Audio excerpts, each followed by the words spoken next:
TFM 95.4. Let's talk. Live on TFM and the TFM Facebook page. This is the live feed of TTV. Let's talk.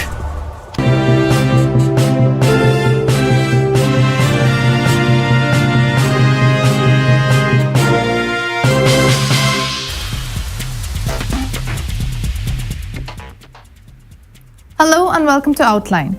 Coming up are the headlines for today. Official working hours for Ramadan announced. Development of endangered eagle's chick. Central Bank of Oman warns against phishing attempts. Those are the headlines for today. Now on our show today, we also have our special segment Fighting COVID with Madiha Asif. But first, let's take a look at the weather updates. This is Maythan Chukeli with today's weather update, and right now I'm inside the TFM studio in Al Khuwair. Before we move on to weather, here's an interesting fact for the day. In 2007, Siberia experienced orange snow, and tests on the snow revealed sand and clay dust particles and high iron content.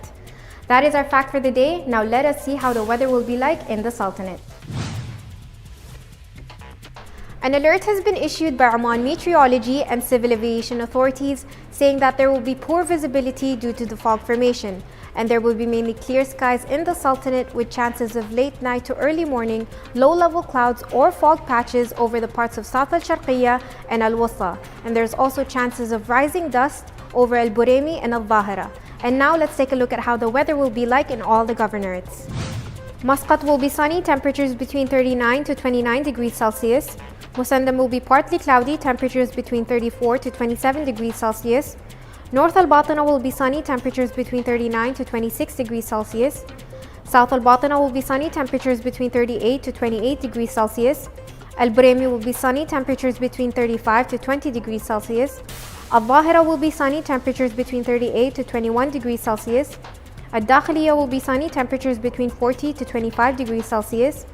North Al-Sharqiyya will be sunny, temperatures between 40 to 24 degrees Celsius. South Al-Sharqiyya will be sunny, temperatures between 40 to 29 degrees Celsius. Al-Wusta will be sunny, temperatures between 41 to 24 degrees Celsius. And Dhofar will also be sunny, temperatures between 36 to 21 degrees Celsius.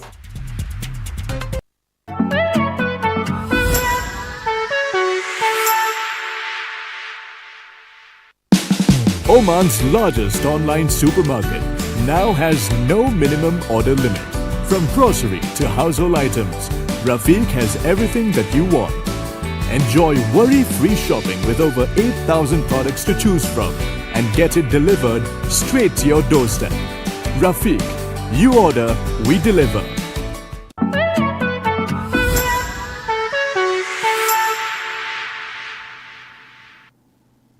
Hello and welcome back to Outline. Let's take a look at the local stories. The official working hours in the month of Ramadan have been announced. A statement issued online by Oman News Agency said the following. It has been decided that the official working hours in the blessed month of Ramadan for the year 1442 for employees in the units of the state's administrative apparatus and other legal people will be from 9 a.m. to 2 p.m. It was also decided to reduce the working hours for Muslim workers in private sector establishments to 6 hours per day at a rate of 30 hours per week.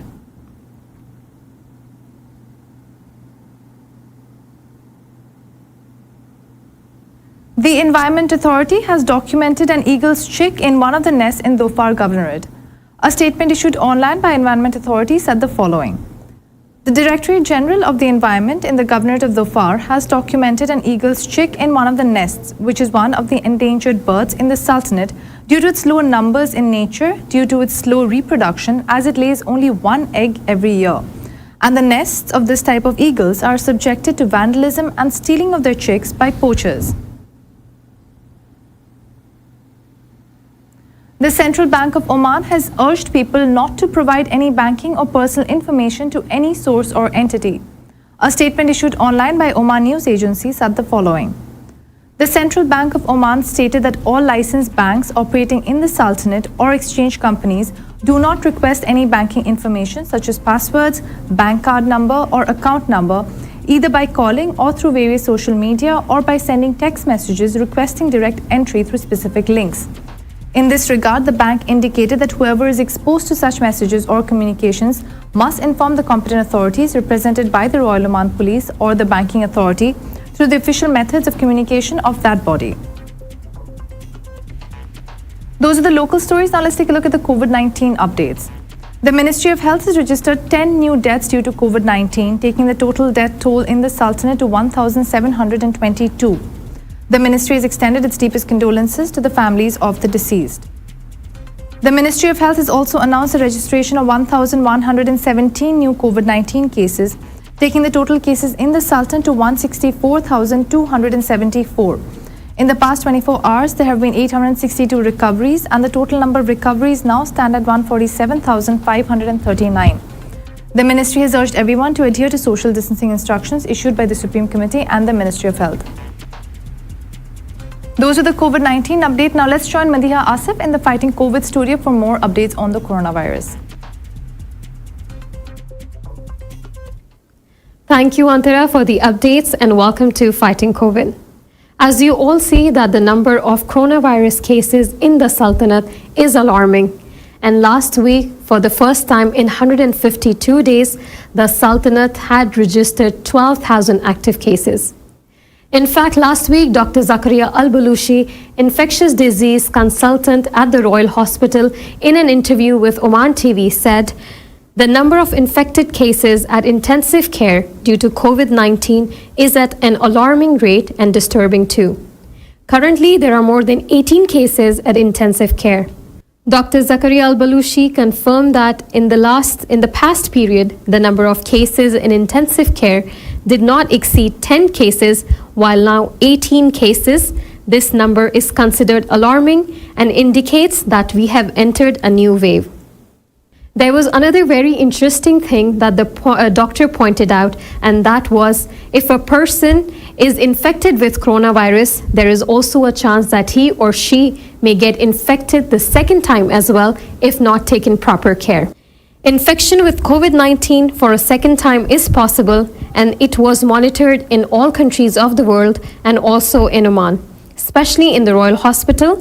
A group of people who had previously been infected with COVID-19 were monitored and then recovered, and after a period of 3 or 4 months or even more, they were infected again with COVID-19 and were forced to hospitalized again, the doctor said.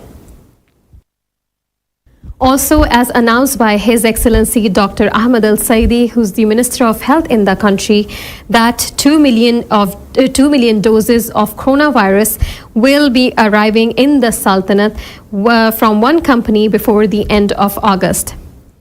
He clearly pointed out that any vaccination or medical preparation that reaches the Sultanate must meet all standards, which are efficiency and safety.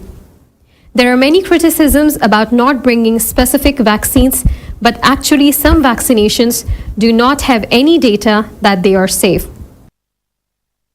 He continued saying that a few days ago, the Russian vaccine was approved because we obtained data that confirm its effectiveness, efficiency, and safety, and the communication continues between the Sultanate and the countries that have vaccine manufacturers.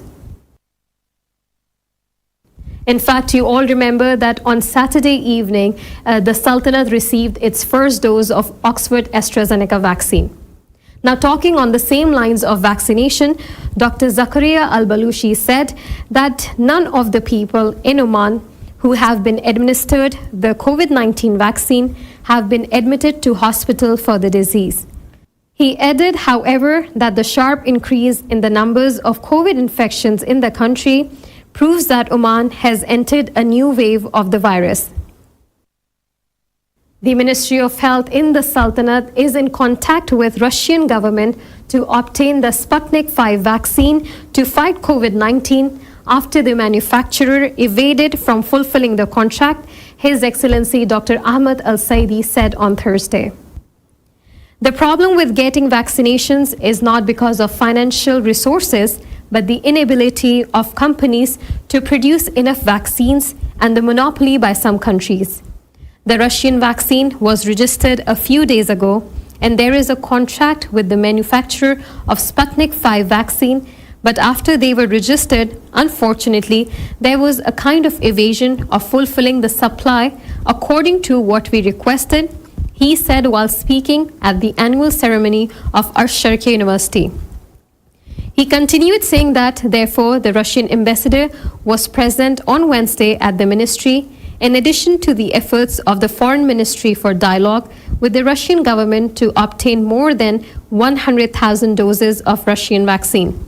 We will not resort to mediators to obtain the vaccine. And starting from yesterday, which was April 4, 2021, the Supreme Committee in charge with the developments of coronavirus in the Sultanate had decided to reduce the employees working in government sector to 50%. The committee also decided to suspend the direct attendance of students in private and international schools and limit access to distance learning, with the exception of students of the 12th grade. In addition to that, the committee has also decided to suspend all official and private sport activities starting from Thursday, April 1st until further notice. Moreover, last week, as you all remember, we spoke about these speculations around the world regarding the use of Oxford AstraZeneca vaccine. And lately, the British regulators have found 30 cases involving rare blood clot events after the use of the said coronavirus vaccine.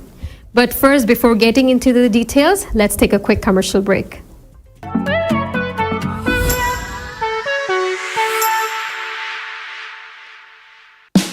Oman's largest online supermarket now has no minimum order limit. From grocery to household items, Rafiq has everything that you want. Enjoy worry-free shopping with over 8,000 products to choose from and get it delivered straight to your doorstep. Rafiq, you order, we deliver.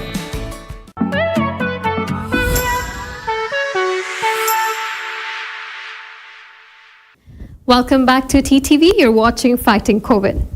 Now, as per the report published by DW on April 2nd, regulators in the UK have identified 30 cases of rare blood clot events after the use of the AstraZeneca coronavirus vaccine.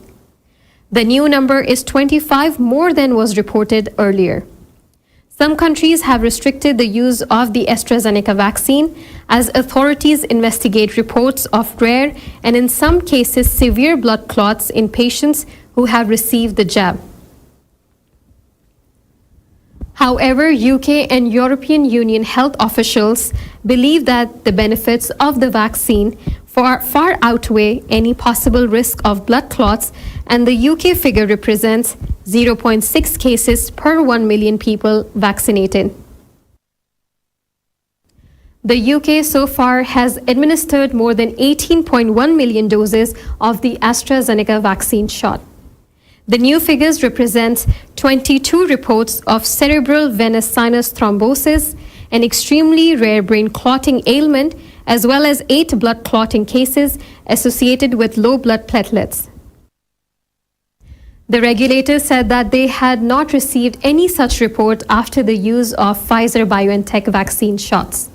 Moreover, on April 3rd, CNN reported that the Netherlands will pause administering the Oxford AstraZeneca COVID-19 vaccine in people under 60 years old as a precautionary measure, according to a government news release on Friday. It cited 5 cases of blood clots among women aged between 25 and 65 who had received the shot, reported by LARIB, the country's medicines watchdog. The statement acknowledged the ongoing European Medicines Agency, commonly known as EMA, investigation into whether a causal link exists between the vaccine and thrombotic events. There can be no doubt whatsoever about the safety of vaccines. The crucial question is still whether this concerns complaints after vaccination or due to vaccination, the Dutch Minister of Health, Welfare and Sport said.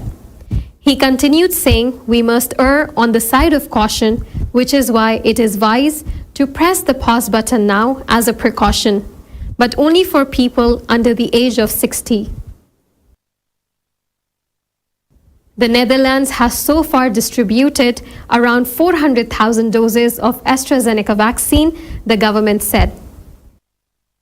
The move follows Germany's decision to halt the vaccine for under 60s announced last week on Tuesday. Now, in this regard, AstraZeneca also issued a statement mentioning that the investigations by both the UK's Medicines and Products Regulatory Agency, commonly known as MRHA, and the EMA were not able to establish a causal relationship between the vaccine and clotting events, adding, however, the EMA concluded that for very rare cases of serious cerebral thromboembolic events with thrombocytopenia, a causal link with the vaccine is not proven but deserves further analysis. Well, these were all the updates that we had regarding coronavirus, not just in the Sultanate but also around the world. With this, let's go back to Antara. That was Madiha Asif with Fighting COVID on Outline. We'll be back tomorrow with midday updates, so stay tuned. You've just heard the live feed from the TTV studios on TFM 95.4. Let's talk.